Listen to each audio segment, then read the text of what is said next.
Olá, meus irmãos e irmãs, sejam bem-vindos ao canal Vinícius Siqueira. E se você ainda não é inscrito aqui no canal, se inscreva aqui no canal e não esqueça de ativar o sininho das notificações. Todos os dias são postados vídeos abençoados aqui no canal para te abençoar. Vamos a mais uma palavra do Senhor.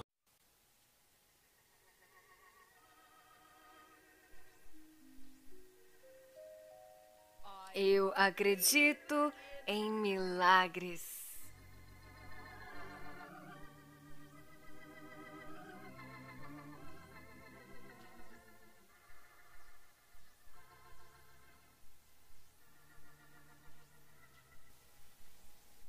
Eu acredito em milagres. E você sabe que eu acredito em milagres também. Mas eu acredito em milagres porque eu acredito em Deus. E não há milagre maior do que a experiência do novo nascimento. Eu daria qualquer coisa no mundo se eu tivesse o vocabulário para lhe dizer como realmente é nascer de novo. Mas isso é algo espiritual, é algo que você mesmo tem que vivenciar. Eu peguei um voo em São Francisco e eu estava indo para Pittsburgh, na Pensilvânia. E naquele mesmo avião haviam algumas crianças coreanas que tinham sido adotadas por pais americanos. Ou eu diria que elas tinham cerca de 7, 8 ou talvez 9 anos de idade. As crianças coreanas mais queridas que eu já vi na vida, elas eram queridas. Eu adotaria uma delas, todas elas. Eu acho que a mais nova era um bebê de mais ou menos 8 meses de idade. Talvez um pouco mais novo, mas não muito. E a mais velha tinha 7 anos de idade. E a de 7 anos tinha uma irmã de 4 anos de idade. Elas eram as coisinhas mais fofas. E quando chegamos em Chicago, a aeromoça disse: agora vamos aguardar até que todos os outros passageiros saiam do avião. E então nós levaremos as crianças para que não haja nenhuma confusão. Ela disse que os homens e as mulheres que adotaram as crianças coreanas estariam esperando no portão por elas. E eu disse: eles viram as crianças que adotaram? Não. Ela disse: não, eles nunca viram as crianças.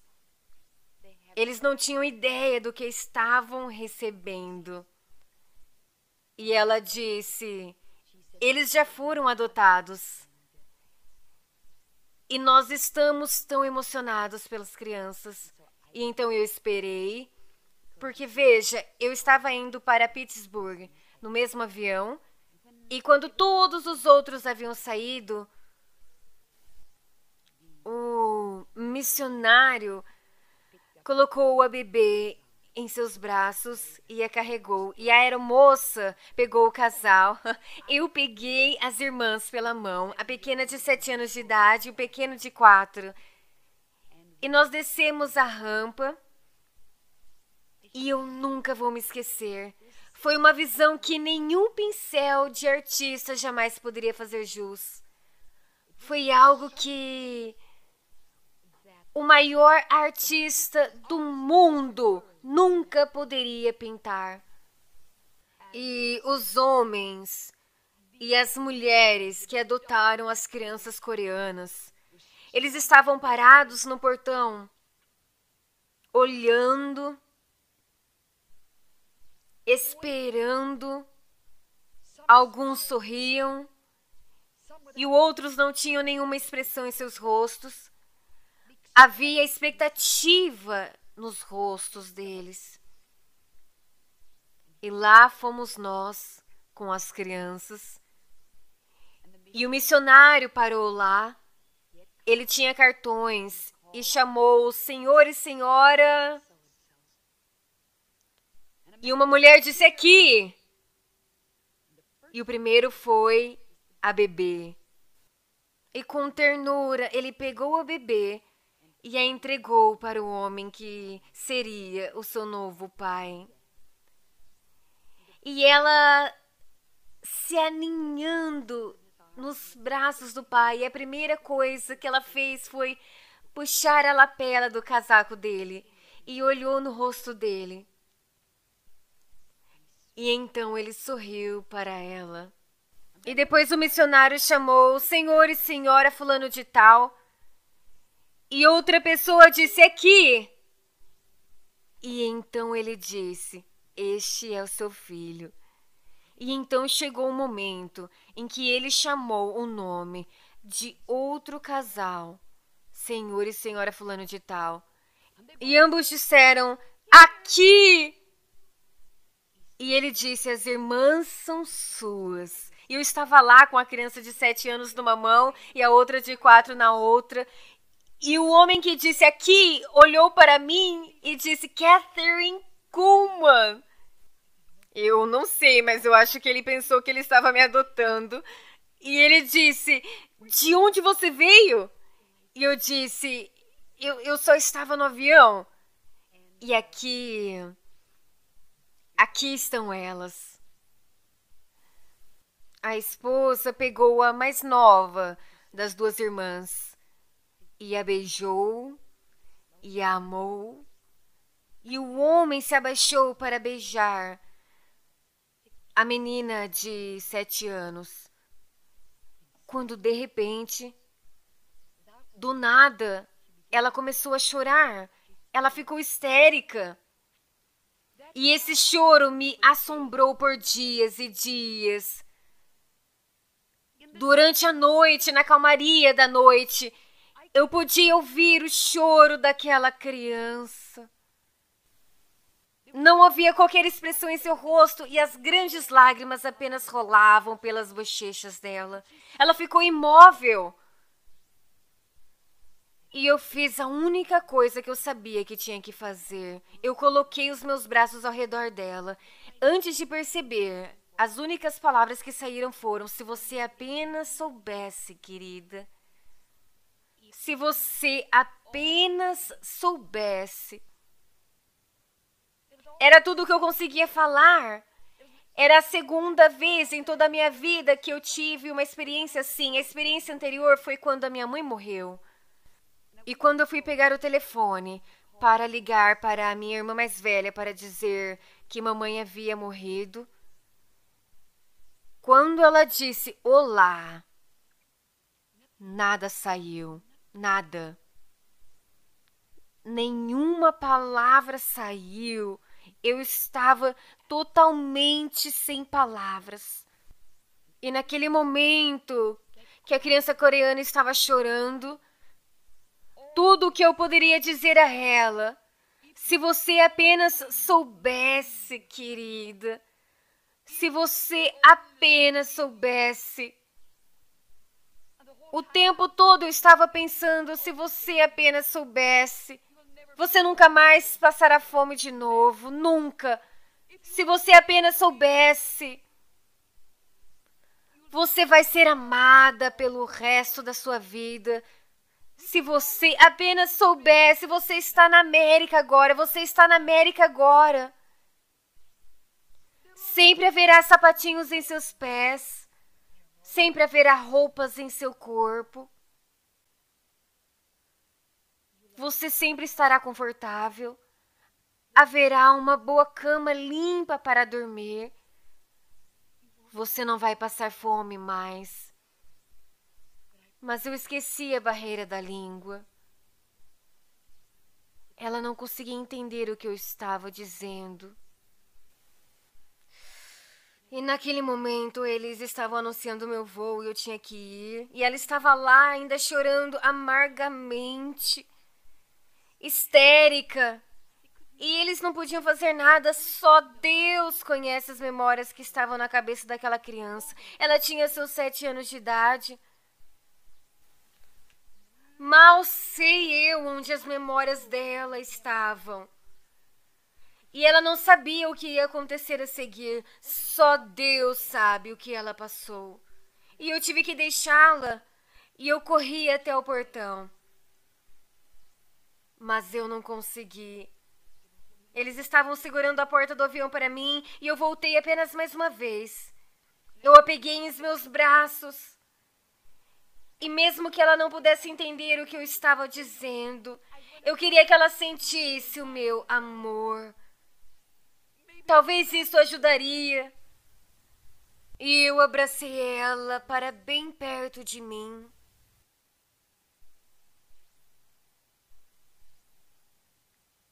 E eu corri para entrar no avião antes que fechassem as portas. E as minhas últimas palavras foram: se apenas você soubesse.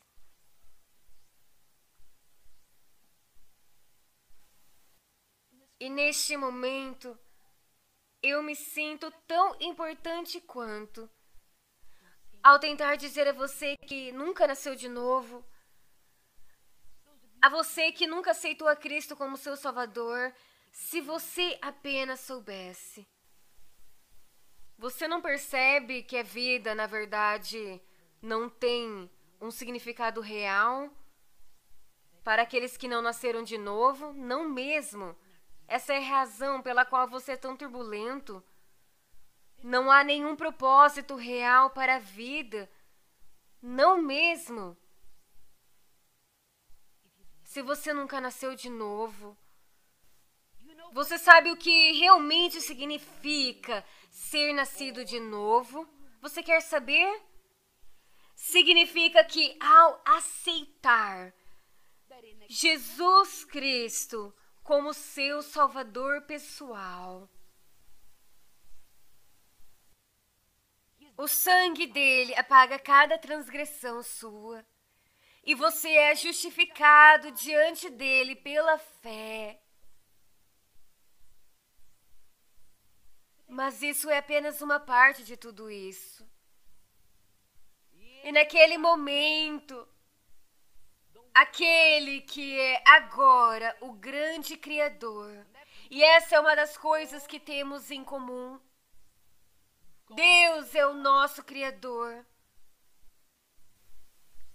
Mas Ele não se tornará o seu Pai Celestial até que você aceite seu Filho como seu Salvador pessoal. E nesse momento em que você aceitar Jesus e aceitar o que Jesus fez por você e aceitar o perdão, é uma transferência pessoal. Então que o grande Criador se torna o seu Pai Celestial. Se você apenas soubesse o que realmente significa ser capaz de olhar para cima à meia-noite e dizer: Pai, meu Pai Celestial. Esse relacionamento é um relacionamento pessoal. Esse relacionamento é diferente de qualquer outro relacionamento. Ou essa segurança.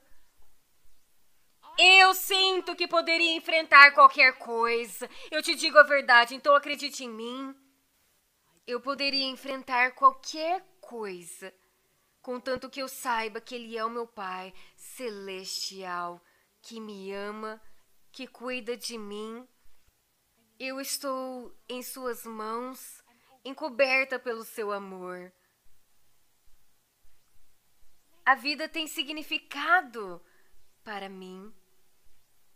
Eu tenho um propósito em viver. Eu tenho um propósito. Se apenas você soubesse o que significa ter a paz de Deus em seu coração, quando você se encontrar no último momento. E eu não acredito que em nossos encontros eu nunca falei com você sobre esse último momento que o velho coração baterá pela última vez. Esse dia cujo amanhã não existirá. E isso é uma coisa que todos nós temos em comum. Quer você seja rico ou pobre, independentemente de raça, independentemente do seu status na vida, isso é uma coisa que temos em comum. Saiba disso. Talvez você não queira pensar sobre isso. Você preferiria que não falássemos sobre isso.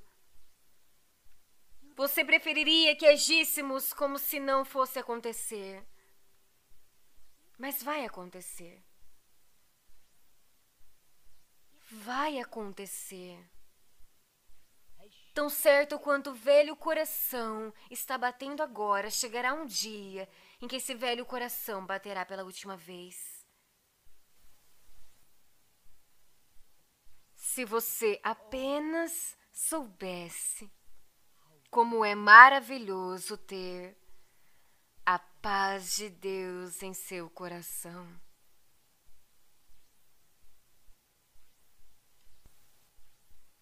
Uma vez,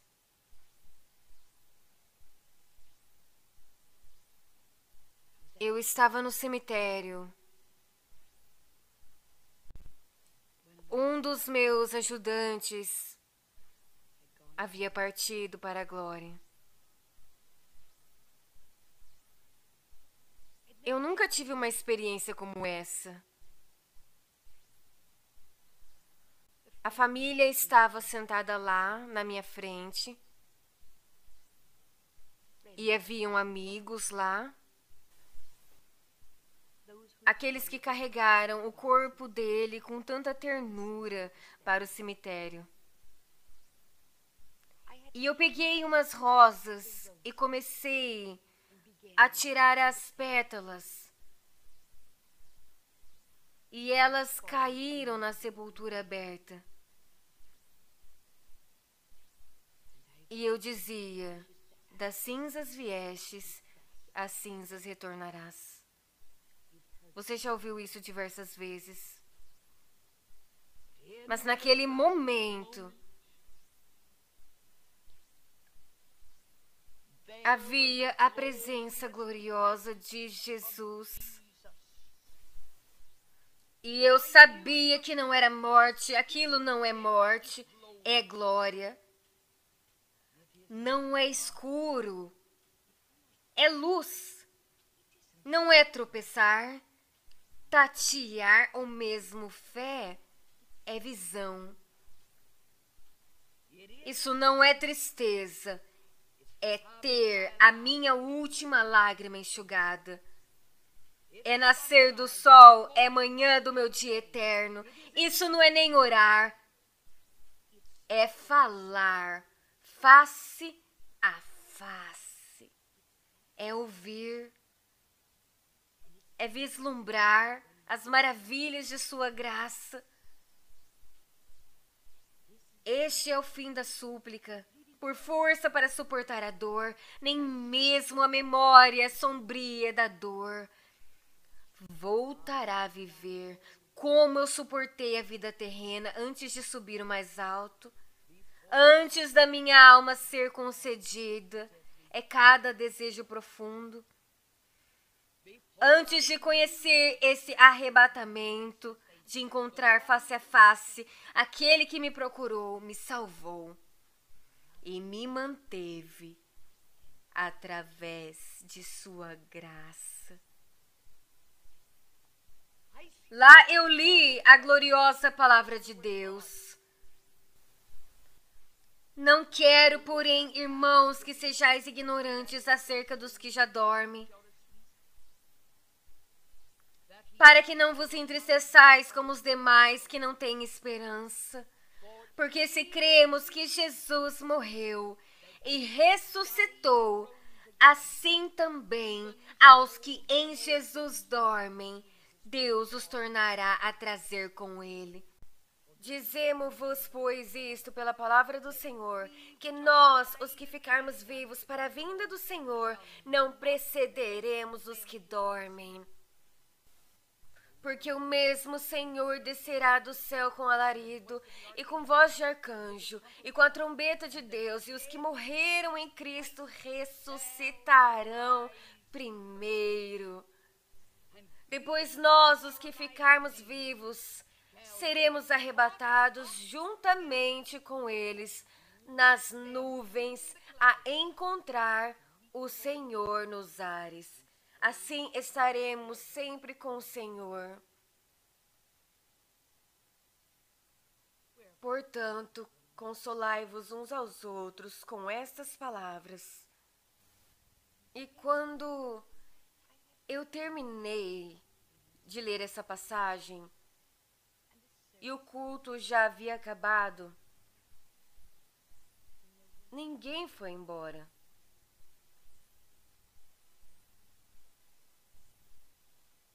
Se você apenas soubesse como é ter essa gloriosa esperança,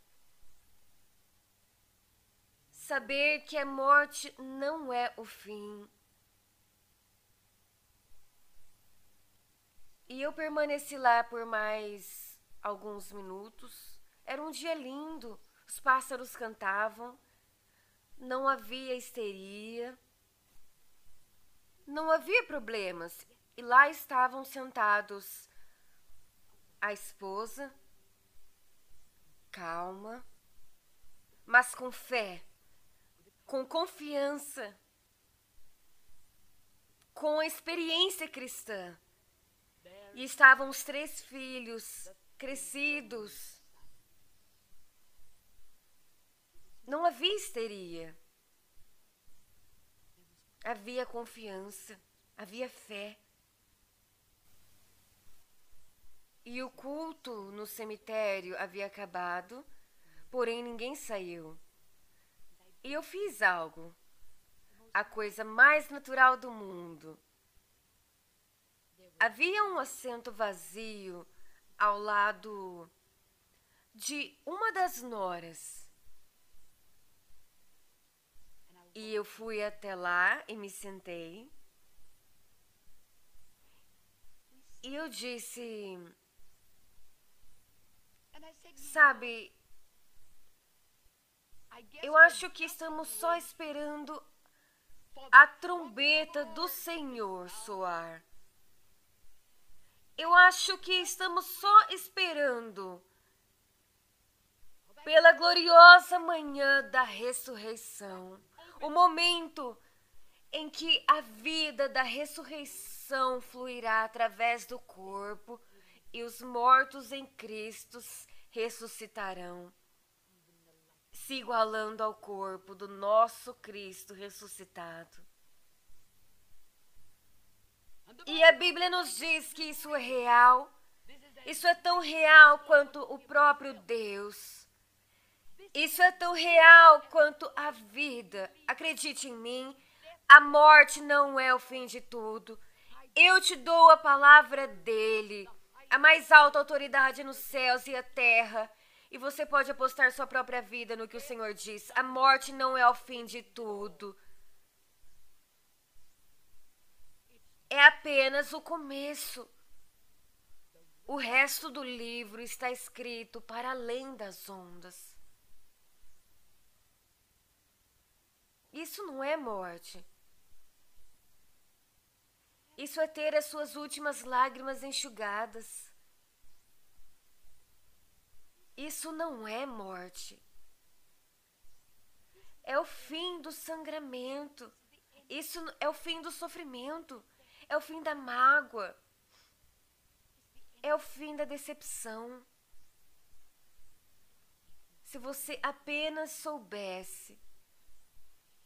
Se eu apenas pudesse fazer com você agora a mesma coisa que eu fiz com a garotinha coreana. Colocar os meus braços em volta de você, quer você tenha 91 anos ou 9. Quer você esteja na primavera da juventude, ou quer as suas mãos estejam tão desgastadas com o trabalho do dia cansativo e o cabelo já estiver branco e você está tão inseguro e você está tão incerto sobre o dia que não terá o seu amanhã. Se você apenas soubesse quão maravilhoso é ter a segurança em Cristo Jesus, ter a paz de saber que Deus é o seu Pai celestial. Isso é apenas o fim da fé. A fé se torna uma realidade. É o fim da esperança. Então eu poderia olhar e dizer: ó, fé, você ficou ao meu lado por tantas vezes. Eu não sei o que eu teria feito sem você. Mas naquele momento a fé se torna uma realidade. A esperança se torna algo tão lindo. Em alguns momentos você colocava estrelas em céus negros. Você colocava portas em paredes brancas. Mas eu não vou precisar mais de você, fé e esperança. Mas o amor eu levo comigo. Pois naquele momento, pois pela primeira vez, eu conhecerei o perfeito amor. Se você apenas soubesse, olho não viu e ouvido não ouviu, e não subiram ao coração do homem as maravilhas, a glória e a beleza de tudo que Deus preparou para os que o amam. Se apenas você soubesse, se apenas eu pudesse te contar, Deus Pai, o Senhor revela para os corações, pois eu não consigo dizer milhões de coisas.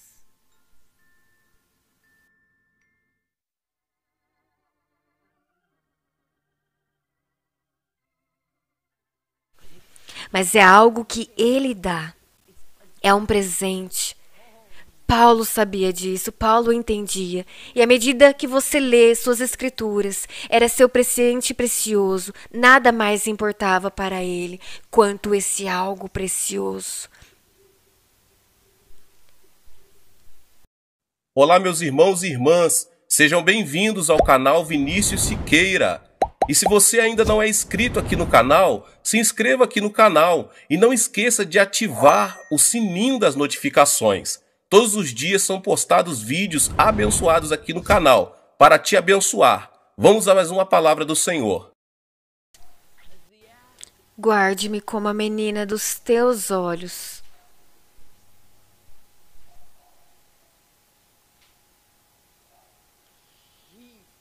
Guarde-me. Há milhões lá fora, mas eu tenho olhos para apenas um.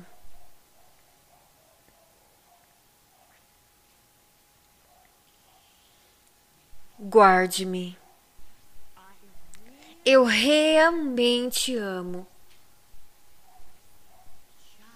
Apenas um. Realmente. Realmente.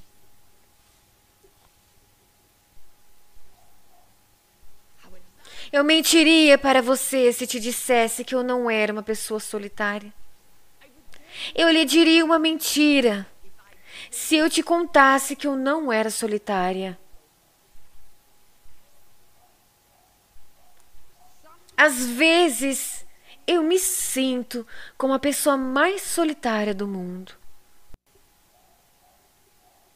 Entretanto, eu estou rodeada por literalmente milhares, e eles te pressionam. Eles resmungam sobre você. Eles rasgam suas roupas. Te amamos. Te amamos. Eu sei. E isso é precioso. Isso é maravilhoso.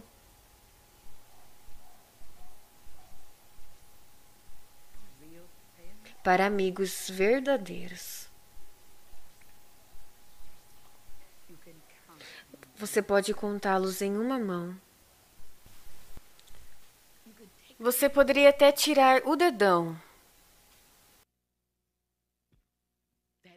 As palavras amizade e amigo são tão vazias.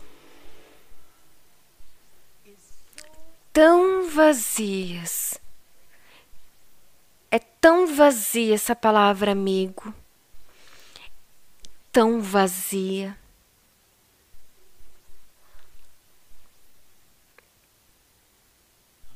Eu quero que saiba que a real Kathryn Kuhlman, a que vive com apenas um propósito: guarde-me. Não importa o preço. Eu sou humana.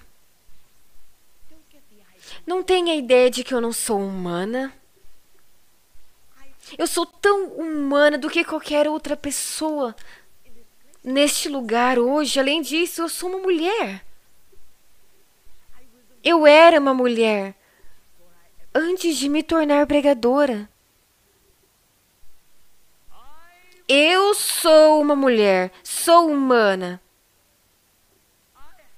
Tenho emoções. Eu sinto profundamente.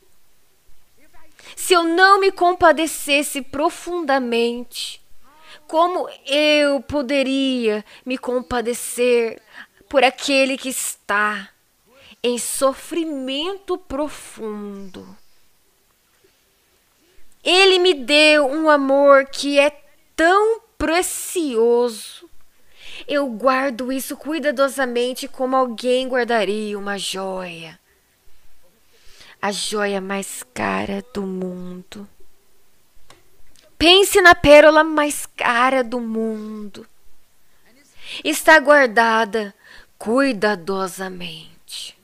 É a coisa que eu guardo com tanto cuidado. É essa joia preciosa que eu tenho. Meu amor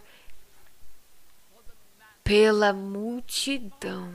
Meu amor pelas pessoas. Mas é um amor supernatural. Eu te digo a verdade de Deus. Eu estive diante de alguém por alguém que devorar. Sabendo que eu não tinha nenhuma virtude de cura. Sabendo que eu não tinha poder para curar aquela pessoa. E lá estava um amor avassalador pela pessoa. Que literalmente eu orei em silêncio. E se custasse a minha vida, por favor, cure essa pessoa. É algo que eu não consigo explicar para você. É algo espiritual. É algo espiritual. Algo que talvez vocês jovens não saibam do que eu estou falando. Talvez alguns nunca saberão do que eu estou falando. Talvez alguns nunca saberão. Mas é algo que Ele dá. É um presente. Paulo sabia disso, Paulo entendia. E à medida que você lê suas escrituras, era seu presente precioso. Nada mais importava para ele quanto esse algo precioso.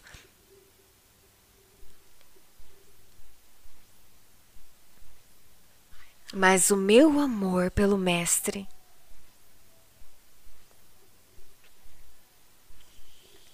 guarda-me como a menina dos seus olhos. Eu não busco agradar a nenhum homem, nem agradar a nenhuma mulher.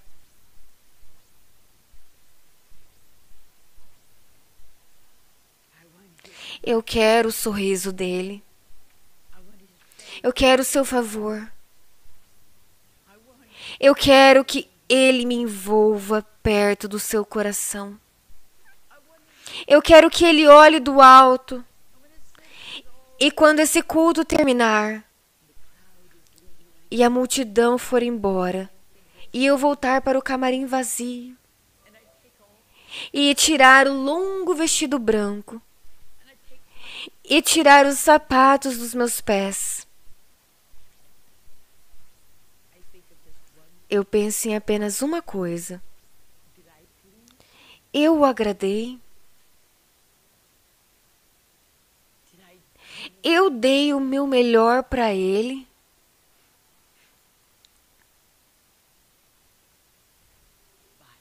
Meu Pai Celestial,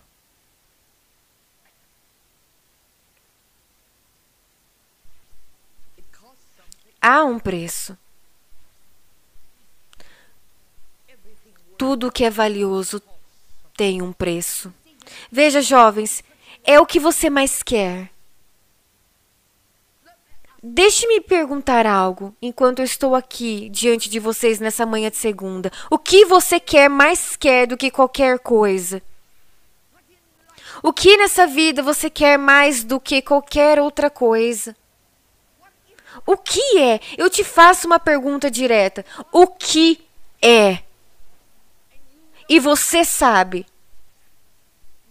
Você sabe que não há um jovem nesse lugar que não saiba a resposta. Você sabe qual é a sua meta na vida. Você sabe, na sua idade.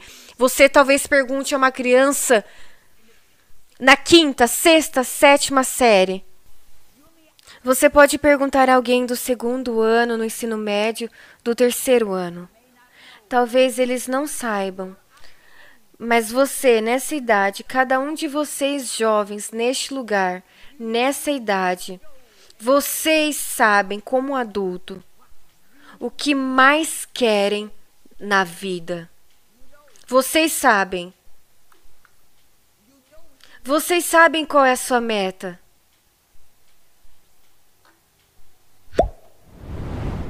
Vocês sabem. E muitos de vocês estão dispostos a pagar o preço para conquistar isso. Talvez você vai partir corações, passar por cima das pessoas. Não importa o que custar, moral ou imoral, você vai ter aquilo que determinou que teria. Você não se importa com o que isso faz a outra pessoa. Você não se importa. Você vai ter isso. Você já se decidiu, está determinado.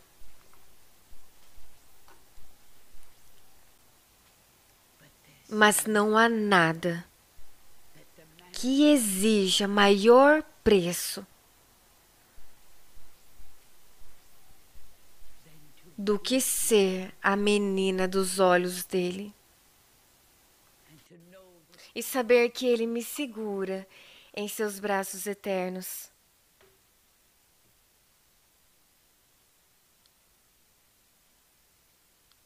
Significa que duas vontades devem estar rendidas como uma.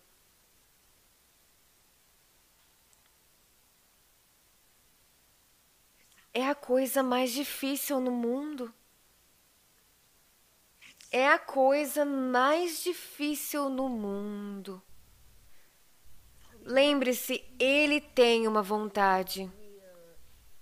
Uma vontade perfeita para você. A sua vontade será a vontade dele. Ele nunca vai te forçar. Nunca. Deus o Pai nunca forçou o seu Filho. E Jesus veio direto da própria sombra da cruz. E lembre-se de algo. Jesus, o Filho do Deus vivo. E lembre-se que quando ele estava na carne, ele era tanto homem como se não fosse Deus.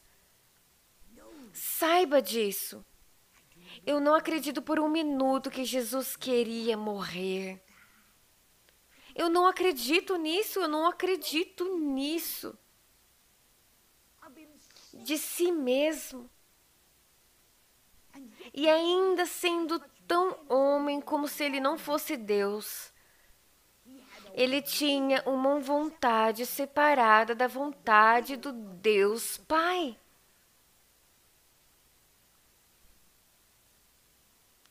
E aquela vontade não estava rendida, até que ele veio da própria sombra da cruz, até o ponto exato da morte.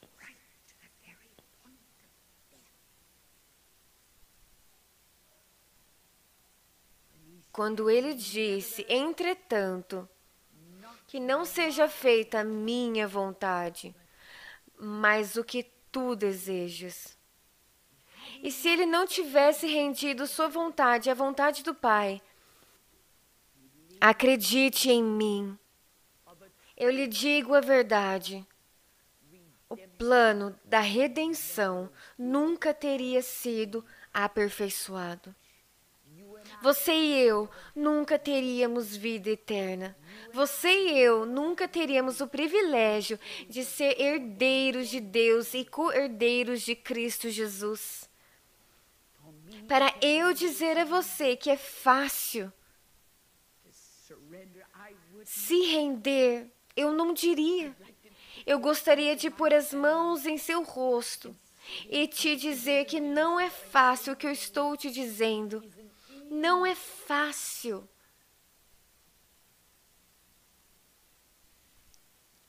Eu olharia diretamente em seus olhos e diria: isso não é fácil.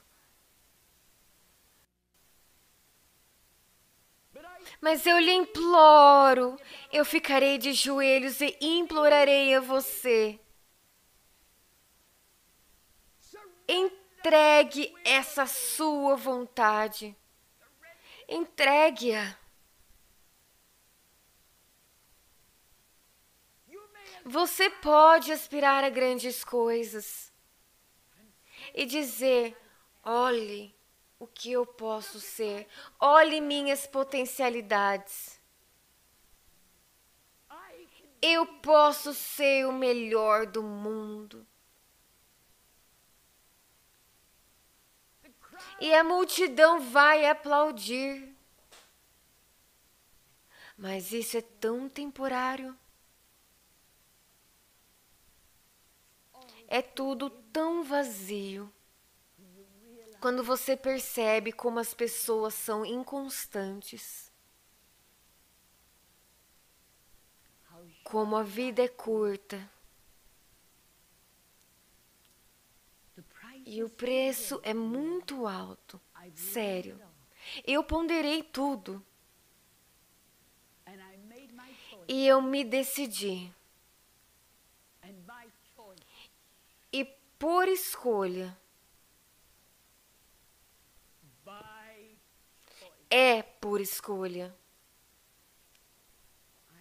Eu escolhi a vontade dele. E eu oro.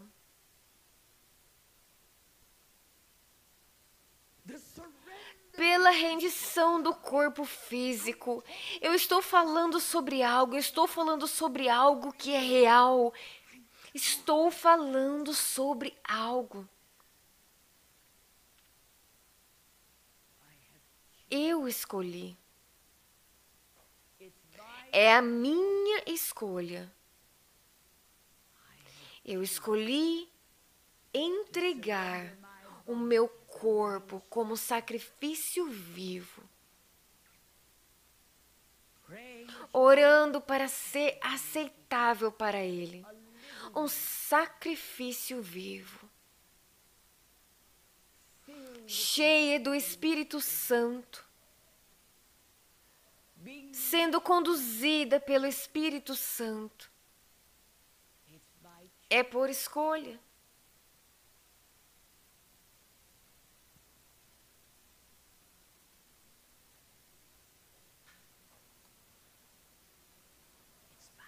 É por escolha.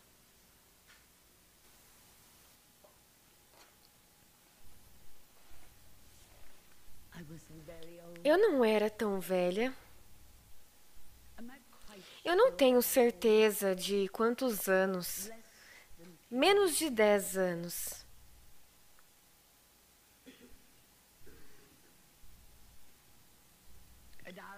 Em nossa casa, segundas de manhã,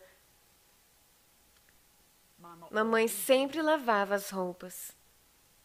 Sempre. Você veio de uma casa assim também? Terça era dia de passar roupas, independentemente do que acontecesse. Você veio de uma casa como essa também. Tínhamos um grande fogão no porão. E quantas vezes eu vi minha mãe. Ela sempre fervia os lençóis brancos e as fronhas.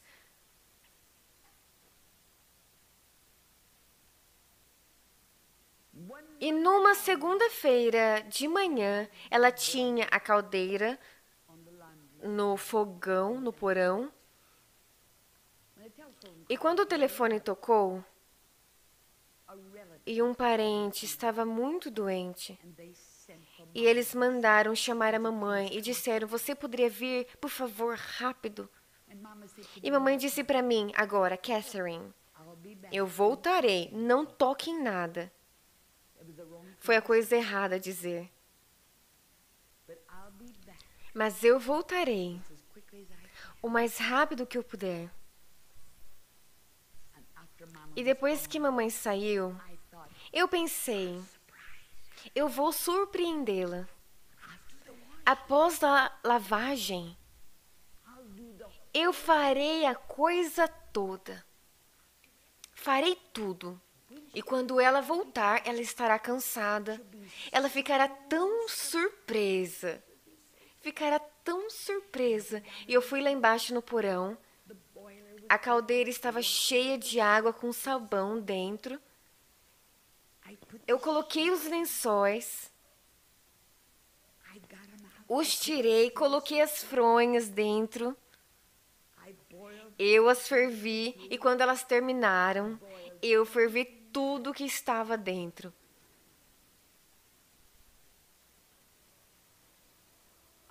Eu fervi as lãs,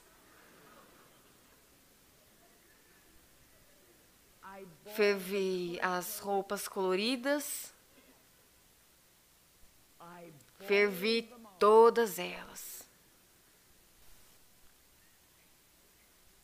E então eu me lembrei da minha empolgação quando tudo acabou. A minha empolgação era tão grande que eu pensei, será que ela não vai ficar surpresa? Eu nunca conseguiria te descrever a emoção por dentro, eu nunca conseguiria. Eu nem conseguiria começar a te dizer como eu me senti.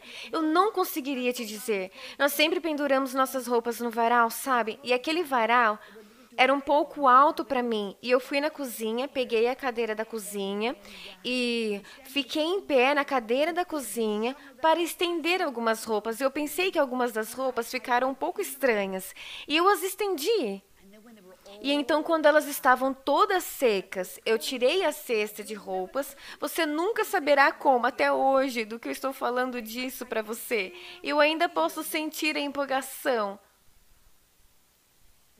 A empolgação dentro de mim.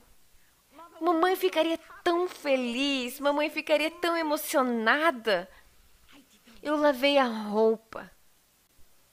Quando ela voltasse para casa, ela encontraria tudo pronto. Deu 4 horas, 5 horas e mamãe não voltou para casa. Era tarde e eu não fui para a cama, eu esperei. Eu tinha que ver o rosto dela quando ela visse o que eu fiz.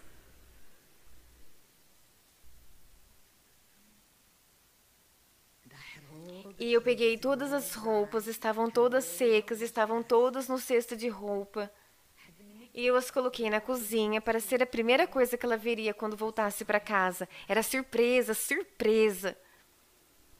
Eu nunca esquecerei. Ela esteve no hospital aquele dia todo, tão cansada, preocupada, provavelmente com nada para comer. E ela veio até aquela porta da cozinha.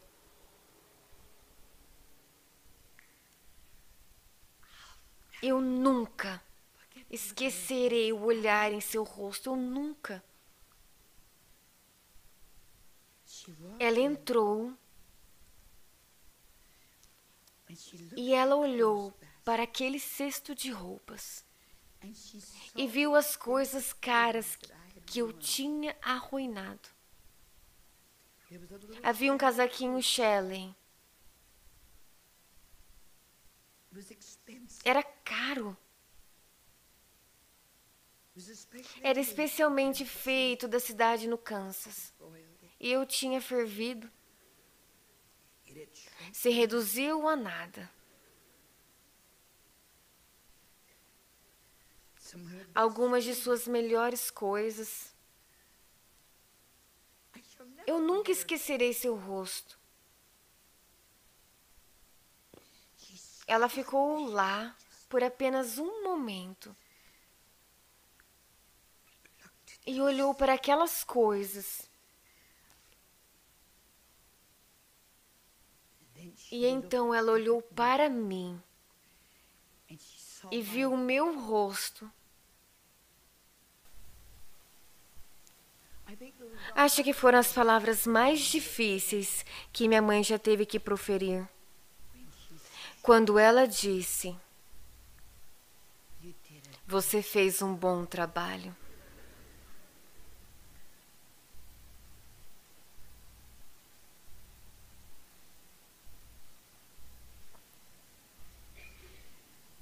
Muitas vezes me pergunto o que eu vou dizer quando eu ver Jesus pela primeira vez, sabendo que ninguém no mundo inteiro sabe o quanto eu amo. Ninguém. Ninguém sabe. Eu viveria só de pão e água e trabalharia tão arduamente quanto trabalho hoje. Se eu não ganhasse um centavo, se eu não ganhasse um centavo, e se eu tivesse que pedir carona ao invés de cavalgar, Ele conhece o meu coração. Eu comecei em Idaho com 5 centavos e dormi em uma casa de palha. Eu voltaria novamente para a casa de palha. Eu voltaria novamente com sustento suficiente para manter o meu corpo funcionando. E eu vou trabalhar tão duro quanto. Eu dei a minha vida. Não tem sido por 6 meses, ou 1 ano, ou 5 anos, ou 10 anos. Mesmo nunca o vendo, mas ainda assim o amando o suficiente para ter dado minha vida a Ele. Muitas vezes eu me pergunto, naquele momento em que o ver pela primeira vez e olhar para o rosto dele, e é Jesus. É Jesus. E aí está Jesus. Jesus. Eu sei exatamente o que eu diria. Eu sei exatamente. Eu sei.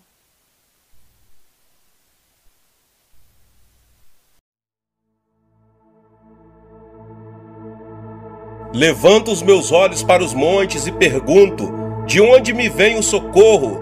O meu socorro vem do Senhor, que fez os céus e a terra. Ele não permitirá que você tropece. O seu protetor se manterá alerta. Sim, o protetor de Israel não dormirá. Ele está sempre alerta. O Senhor é o seu protetor, como sombra que o protege. Ele está à sua direita. De dia o sol não te ferirá, nem a lua de noite. O Senhor o protegerá de todo o mal, protegerá a sua vida. O Senhor protegerá a sua saída e a sua chegada, desde agora e para sempre.